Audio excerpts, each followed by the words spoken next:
G'day, my name is Hayley and I'm the Chief People Officer at Siaka. Siaka is passionate about SMME development and they've asked me to touch on a few pointers around COVID-19 in the workplace from an employer's perspective.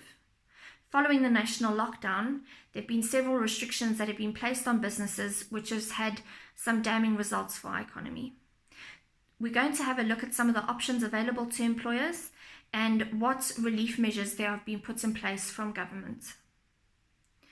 First scenario is that you are still operating, whether this be remotely or if you're essential services.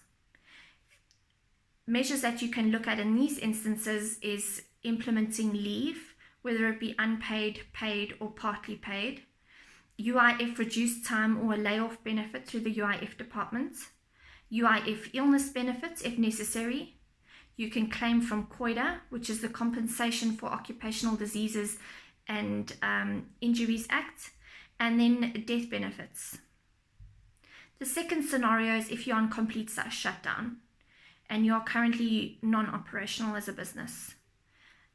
The measures that you then have still include leave, whether it be paid or unpaid. The UIF has a National Disaster Benefit, the NDB, the UIF COVID-19 Tersh Fund, the UIF illness benefits if necessary. Again, you have COIDA and death benefits. Annual leave. The basic conditions of employment state that the employer can dictate to employees as to when they can take their annual leave. However, government has discouraged businesses to impose leave during the shutdown period. However, this does give a chance for employers to reduce leave balances while allowing higher earners to still take home a full salary, as many of the UIF options are on a sliding scale and dependent on benefits. Reduced working time. There is an existing benefit which has now been extended to cover periods of lower or no income. You need to be registered with the UIF department and your payments need to be up to date. This, however, is subject to UIF credits.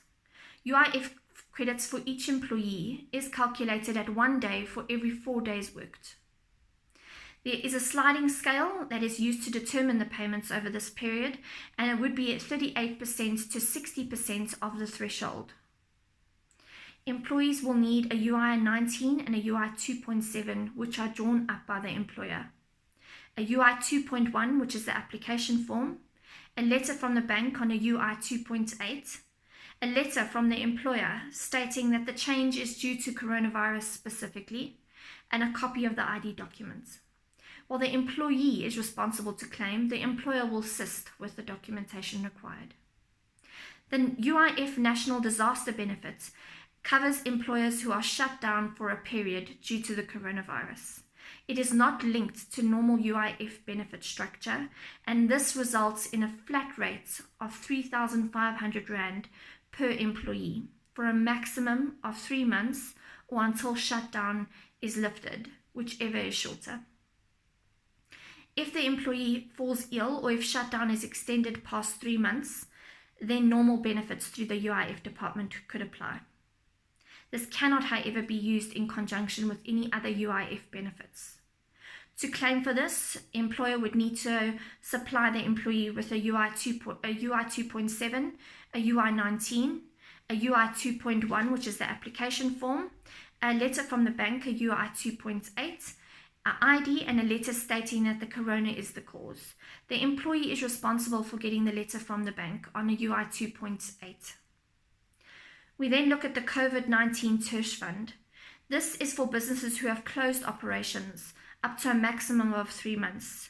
You would need to prove that you have suffered financially as a direct result of the coronavirus. You must be registered with the UIF department and your payments need to be up to date.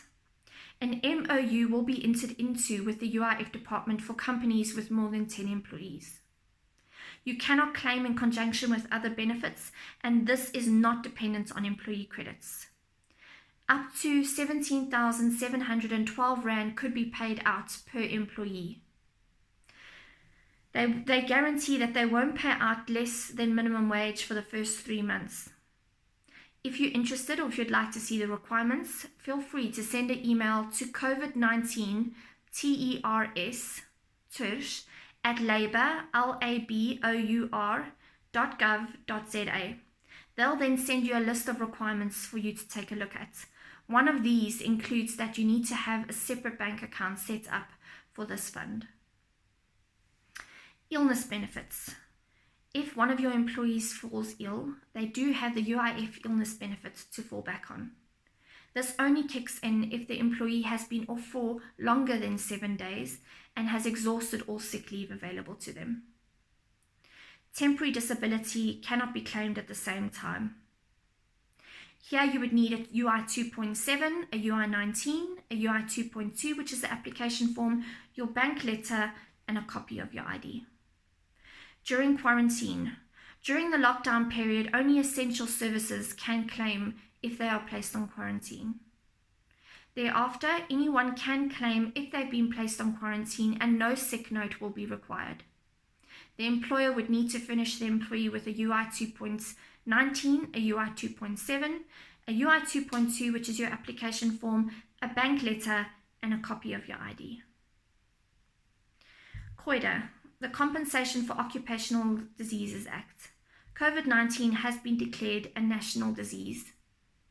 Employees could be covered from dates of diagnosis up to 30 days. It is responsibility of the employee to inform the employer as soon as possible, and the employer will in turn notify the Compensation Commissioner. Employee can expect to potentially earn up to 75% of their earnings during this period. And then a process needs to be followed by the employer to kick off this benefit. Death benefits. In the unlikely event that one of your employees passes as a result of COVID-19, the usual UIF application process can kick in. An employer would need to give a UI 19, a UI 53, a UI 2.5 or 2.6, a death certificate, a UI 2.8, a letter from the bank, and an ID copy for the deceased as well as the applicant. Several other measures have been given and put in place from government to assist employers in this time. There are measures to look at giving ETI benefits for everybody under the threshold, and it's no longer capped or based on age, as well as pay as you earn, which can be stalled up to 20%. To find out these benefits or to inquire more about this information, you can contact SARS directly. We're almost back at work. With the hope of the lockdown lifting, we might all be back at work within no time. We still encourage employers to keep social distancing, uphold great hygiene, and keep surfaces cleaned at all times. We recommend opening unnecessary closed doors and having a maximum limit on meetings, be they internal or external. Be practical now. It's time for you to show your employees that you mean business and that you're a responsible employer. At the same time, however, it is also a reminder that employees are also still employed during this time and post-lockdown, and that your processes should still remain intact and followed throughout this process.